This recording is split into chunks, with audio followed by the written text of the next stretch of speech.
Please help me reach 1,000 subscribers. I didn't hesitate when her message appeared on my screen. Can we talk later today? It was an ordinary Friday, and I was driving home, feeling the weekend start to settle in. We'd been together for almost 2 years. Nothing extraordinary, nothing catastrophic.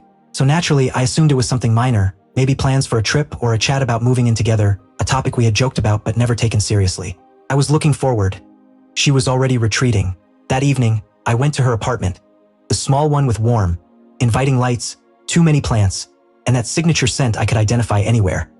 Vanilla candles mingled with her perfume. Normally, she would greet me with a smile or a teasing comment, but tonight, she was on the couch, arms folded, her gaze distant. I sat down across from her, and the silence felt like it weighed more than the walls around us. Finally, she spoke. "I've been thinking, I need some space. Maybe we should just be friends." Her voice was steady.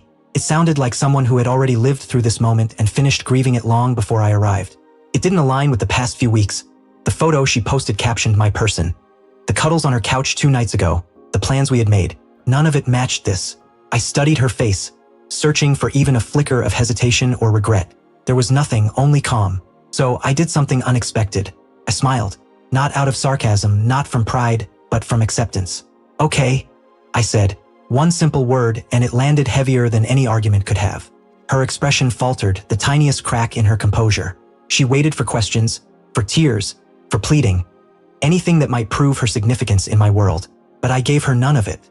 I rose, took one last look around her apartment, and quietly said, "Take care." Then I walked out and didn't glance back. What followed wasn't chaotic or vengeful. It was methodical. I deleted her number, archived our photos, removed her from my playlists, and unfollowed her everywhere. No blocking, just clean separation. Some call that cold.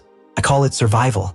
That night, I sat in the dark of my own apartment, letting the silence wrap around me. It hurt more than I wanted to admit, yet I didn't reach out. Not once. Days became weeks. Weeks slipped into a month. Then came her message, "Hey, just checking in. Hope you're doing okay." I opened it, read it, and locked my phone. 3 hours later, "I miss our talks." She wasn't truly checking on me. She was testing access. I didn't respond. 6 weeks later, a mutual friend invited me to a small gathering. I almost declined, but something told me to go. She was there. The moment I walked in, I saw it in her eyes. Surprise, a hint of discomfort. I looked healthier, happier, more anchored. I laughed freely. I moved like someone who wasn't waiting for her return. She looked like someone expecting a door that would never open. Later, that friend told me, she said she didn't expect you to go completely cold. She thought you'd remain friends. That's when it clicked. She never wanted to lose me entirely. She wanted comfort without commitment, a backup, a voice to call when lonely. But I never agreed to be a safety net. She asked for space. I gave her absence. She wanted friendship. I became a ghost.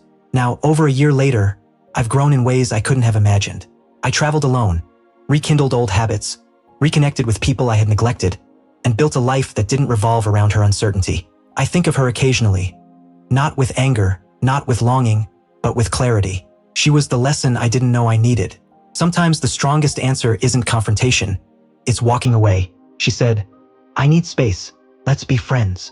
I said, "All right," and I left, not from spite, but from respect for myself.